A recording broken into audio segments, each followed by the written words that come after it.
नमस्कार दोस्तों, LV classes में आपका स्वागत है। आज मैं आप लोगों को इस वीडियो में केमिस्ट्री के रासायनिक बल गतिकी चैप्टर के मोस्ट इम्पॉर्टेंट न्यूमेरिकल्स बताऊंगा, जो कि बोर्ड परीक्षा की दृष्टि से बहुत ही महत्वपूर्ण है। और इसके पहले मैंने केमिस्ट्री के कुछ अन्य वीडियो अपलोड किए हैं। अगर आपने वो वीडियो नहीं देखा है तो उन सभी वीडियो का लिंक मैंने नीचे डिस्क्रिप्शन में दे दिया है, आप वहाँ से जाकर वो वीडियो देख सकते हैं। और अगर आप हमारे चैनल पर नए हैं तो चैनल को सब्सक्राइब कर सकते हैं। तो आइए शुरू करते हैं। तो इसमें पहला क्वेश्चन लिखा गया है, प्रथम कोटि की एक अभिक्रिया में 50 सेकंड में पदार्थ की सांद्रता प्रारंभिक सांद्रता की आधी रह जाती है। यानी कि ये समय दिया गया आपको 50 सेकंड में जो प्रारंभिक सांद्रता है वो आधी रह जाती है। इसके वेग स्थिरांक की गणना कीजिए। तो यहाँ पर ये बताया गया आपको कि प्रथम कोटि की एक अभिक्रिया में जो है 50 सेकंड में पदार्थ की सांद्रता जो है वो अपनी प्रारंभिक सांद्रता की आधी हो जाती है। तो इसके वेग स्थिरांक की गणना कीजिए। तो ध्यान दीजिए, यहाँ पे लिखा गया है 50 सेकंड, तो ये अर्धायु काल दिया गया है, यानी कि टी हाफ। तो टी हाफ बराबर आपको दिया गया है 50 सेकंड। तो ये दिया गया है टी हाफ बराबर 50 सेकंड, इतना दिया गया है। और इसके वेग स्थिरांक की गणना कीजिए। वेग स्थिरांक यानी कि के बराबर क्वेश्चन मार्क। तो आपको वेग स्थिरांक ज्ञात करना है और अर्धायु काल दिया गया है। तो सूत्र होता है के बराबर 0.693 और बटे में होता है टी हाफ। तो ये सूत्र होता है। तो अब इस सूत्र में हम लोग मान रखेंगे। तो ध्यान दीजिए, ये हो जाएगा 0.693 और बटे में टी हाफ का मान हो जाएगा 50 सेकंड, यानी कि 50। तो ये इतना हो जाएगा। अब हम लोग जब 50 से 0.693 को भाग करेंगे तो भाग करने पर इसका मान आएगा 0.0138। तो ये इतना हो जाएगा 0.0138 इतना हो जाएगा। तो अब ध्यान दीजिए, अगर इसको हम लोग मानक रूप में लिखते हैं तो मानक रूप का मतलब होता है दशमलव जो है वो एक अंक के बाद होना चाहिए। तो अब ध्यान दीजिए, ये हो जाएगा के बराबर, तो दशमलव हम लोग 2 अंक इधर ले जाएंगे। तो अब ध्यान दीजिए, ये हो जाएगा 1.38 और गुणे 10 की घात -2। तो ये इतना हो जाएगा। और वेग स्थिरांक है, इसका मात्रक होता है सेकंड इनवर्स। तो ये हो जाएगा सेकंड इनवर्स। तो ये वेग स्थिरांक के बराबर 1.38 गुणे 10 की घात -2। तो ये मानक रूप में लिखा गया है। अब आपको याद रखना है, इसमें ध्यान दीजिए, दशमलव जब हम लोग दाईं तरफ ले जाते हैं तो दशमलव दाईं तरफ ले जाने पर घात जो बढ़ती है वो माइनस में बढ़ती है। और जब दशमलव हम लोग बाईं तरफ ले जाते हैं तो बाईं तरफ ले जाने पर घात जो बढ़ती है वो प्लस में बढ़ती है। तो आपको ये याद रखना है, यहाँ पर हम लोग दशमलव 2 अंक दाईं तरफ ले गए थे, इसलिए यहाँ पर घात -2 हो जाएगी। तो इसे सेकंड इनवर्स या फिर इसका मात्रक आप प्रति सेकंड भी लिख सकते हैं। तो चाहे आप प्रति सेकंड लिख दीजिए या फिर सेकंड इनवर्स, तो ये इसका आंसर हो जाएगा। इस तरह के क्वेश्चन पेपर में जो है 1 नंबर में या फिर बहुविकल्पी में दिए जा सकते हैं। आपको बहुविकल्पी में ये क्वेश्चन दे दिया जाएगा और आपको 4 विकल्प दे दिए जाएंगे, उसमें से आपका एक विकल्प चुनना होगा। तो आपको इसी सूत्र का प्रयोग करके हल करना है, फिर आपको विकल्प का चुनाव करना है। तो ये क्वेश्चन जो है 1 नंबर में या फिर बहुविकल्पी में पूछा जा सकता है। तो दूसरा क्वेश्चन सेम इसी प्रकार का लिया गया है। ध्यान दीजिए, प्रथम कोटि की अभिक्रिया में 60 सेकंड में पदार्थ की सांद्रता प्रारंभिक सांद्रता की जो है आधी रह जाती है। तो इस अभिक्रिया के वेग स्थिरांक की गणना कीजिए। तो ये क्वेश्चन सेम उसी प्रकार है, केवल इसमें 50 सेकंड लिया गया था और यहाँ पर 60 सेकंड लिया गया। तो अब ध्यान दीजिए, आप यहाँ पर आपका अर्धायु काल यानी कि टी हाफ, इसका मान हो जाएगा 60 सेकंड। तो ये इतना दिया गया है। और इसमें भी आपको वेग स्थिरांक यानी कि के का मान जो है वो ज्ञात करना है। तो सूत्र आपको वही प्रयोग करना है, यानी कि के बराबर 0.693 और बटे में हो जाएगा टी हाफ। तो ये इतना हो जाएगा। अब इसमें हम लोग टी हाफ का मान रखेंगे, तो ये हो जाएगा 0.693 और टी हाफ दिया गया है आपको 60। तो अब हम लोग 60 से जब इसको भाग करेंगे तो 60 से भाग करने पर इसका मान आएगा 0.0115। तो यहाँ पर ये के वेग स्थिरांक है, यानी कि इसका मान जो होगा वो सेकंड में लिखा जाएगा। तो यहाँ पर ये हो जाएगा सेकंड इनवर्स, तो ये इतना हो जाएगा। तो इसको अगर हम लोग मानक रूप में लिखते हैं तो अभी आपको बताया गया था मानक रूप में दशमलव एक अंक के बाद होना चाहिए। तो अब ध्यान दीजिए, इसको हम लोग दशमलव जब 2 अंक दाएं तरफ ले जाएंगे तो ये हो जाएगा 1.15 और गुणे 10 की घात -2। यहाँ पर 2 अंक दशमलव ले गए, 1 और 2, 1 के बाद लगाया गया तो 10 की घात -2 सेकंड इनवर्स। तो ये इसका आंसर हो जाएगा। तो ये क्वेश्चन सेम उसी प्रकार से लिया गया था। तो अब इसमें ध्यान दीजिए, यहाँ पर हम लोगों को जो है 60 सेकेंड यानी कि अर्ध आयुकाल दिया गया था और इसमें वेग स्थिरांक यानी के का मान ज्ञात करना था। तो यही क्वेश्चन दूसरे प्रकार से भी आ सकता है, यानी कि आपको अर्ध आयुकाल ज्ञात करना हो सकता है और वेग स्थिरांक जो है वो दिया जाएगा, जैसा कि अगला क्वेश्चन है। ध्यान दीजिए, इसके बाद क्वेश्चन नंबर 3 ध्यान दीजिए, इसमें दिया गया कि प्रथम कोटि की अभिक्रिया के लिए अर्ध आयुकाल ज्ञात कीजिए। अब की बार आपको टी हाफ ज्ञात करना है, जबकि अभिक्रिया का वेग स्थिरांक 1.0 गुणे 10 की घात -3 सेकंड इनवर्स है। तो अब की बार वेग स्थिरांक दिया गया है और अर्ध आयुकाल ज्ञात करना है। वेग स्थिरांक यानी कि के बराबर दिया गया है आपको 1.0 यानी कि 1.0 गुणे 10 की घात -3 सेकंड इनवर्स। तो ये दिया गया है आपको। तो इस बार आपको टी हाफ जो है वो ज्ञात करना है। तो ध्यान दीजिए, सूत्र वही हम लोग प्रयोग करेंगे, के बराबर 0.693 और बट्टे में हो जाएगा टी हाफ। तो ये इतना होगा। ध्यान दीजिए, टी हाफ जब यहाँ पर गुणे में जाएगा तो के इधर बट्टे में आ जाएगा, यानी कि आप लिख सकते हैं टी हाफ बराबर 0.693 और बट्टे में आ जाएगा के। तो ये इतना हो जाएगा। अब इसके बाद टी हाफ बराबर यहाँ पर 0.693 और बट्टे में के का मान हो जाएगा 1.0 यानी कि 1 लिख सकते हैं आप इसे, गुणे 10 की घात -3। तो ये इतना होगा। तो 10 की घात -3 जब ऊपर जाएगा तो ये प्लस में हो जाएगा। तो ध्यान दीजिए, ये हो जाएगा 0.693 और गुणे 10 की घात 3, माइनस में था, पर जाने पर प्लस हो जाएगा और 1 से भाग करेंगे आप इसको तो वही संख्या आएगी।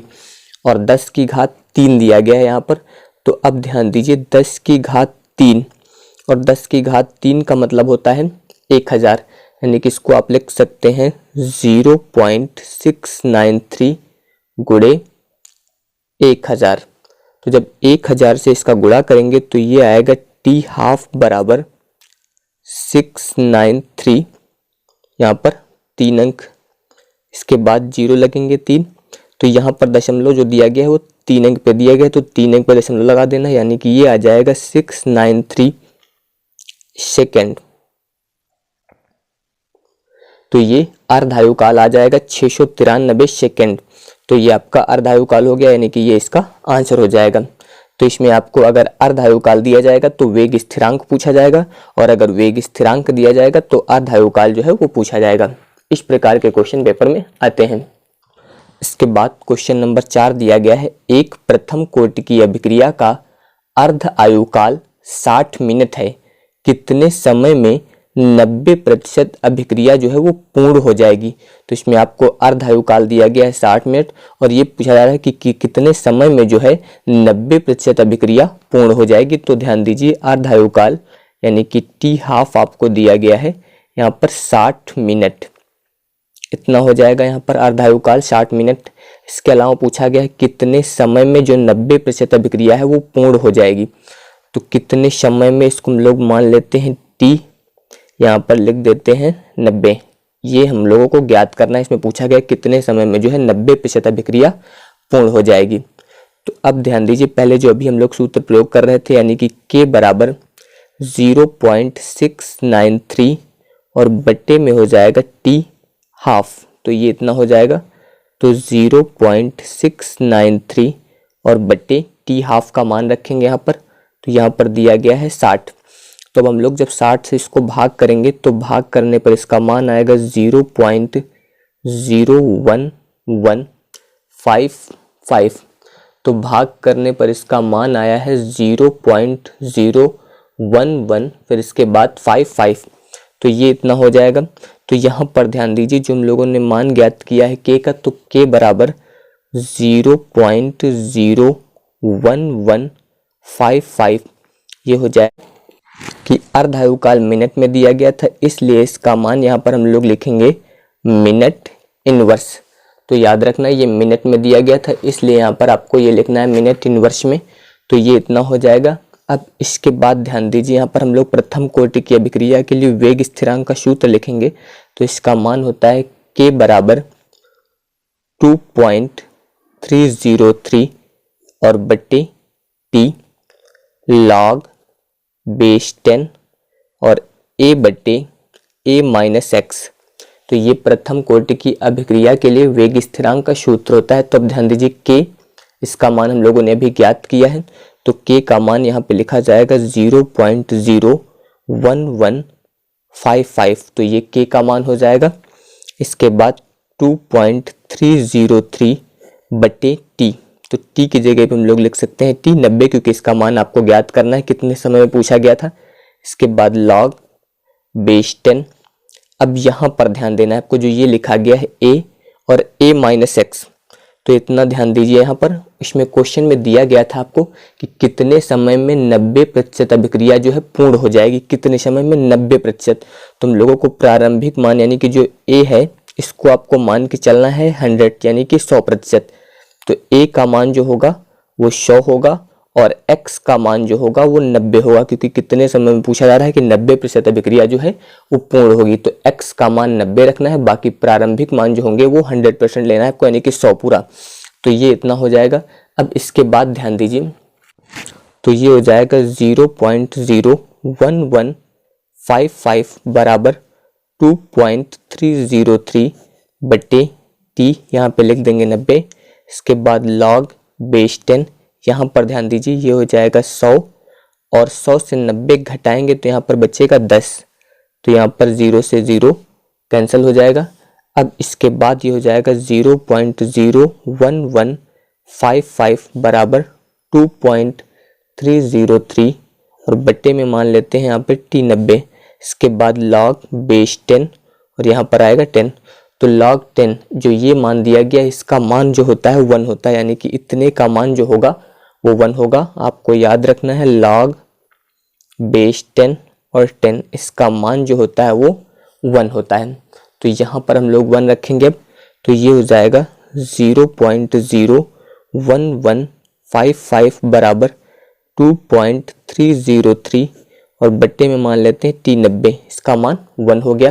तो अब यहाँ से हम लोगों को t 90 ज्ञात करना है, यानी कि ध्यान दीजिए t 90 बराबर, तो ये संख्या इधर बट्टे में आएगी इसके, तो ये हो जाएगा 2.303 और बट्टे में आ जाएगा 0.01155, ये इतना हो जाएगा।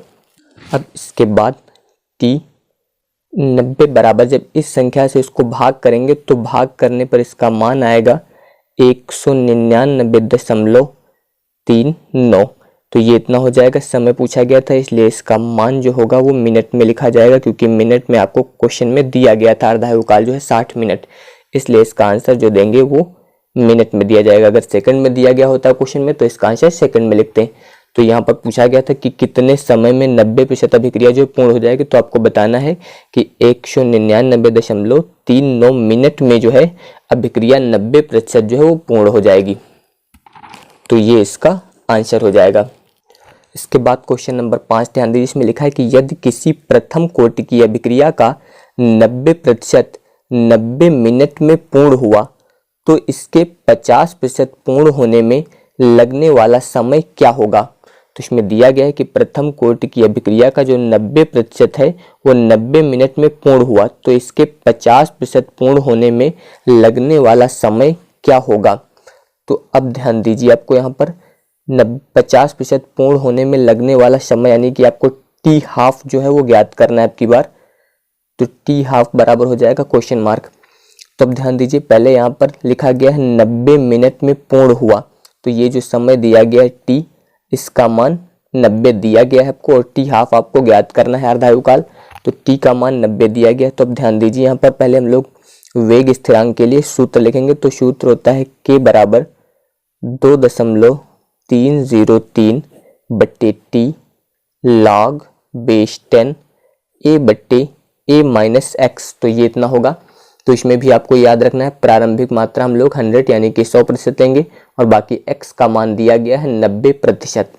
तो अब ध्यान दीजिए ये हो जाएगा k बराबर 2.303 बटे t का मान दिया गया है 90 log यहाँ पर a का मान हो जाएगा 100 और बटे 100 माइनस 90 x का मान 90%। तो ये इतना होगा यानी कि k बराबर आएगा 2.303 बटे यहाँ पर हो जाएगा 90। इसके बाद यहाँ पर हो जाएगा log बेस 10। यहाँ पर ध्यान दीजिए 100 से 90 घटाएंगे 10 और 10 से 100 को भाग करेंगे तो यहाँ पर आ जाएगा 10 और अभी इसका मान आपको बताया गया कि इसका मान जो होता है वो 1 होता है।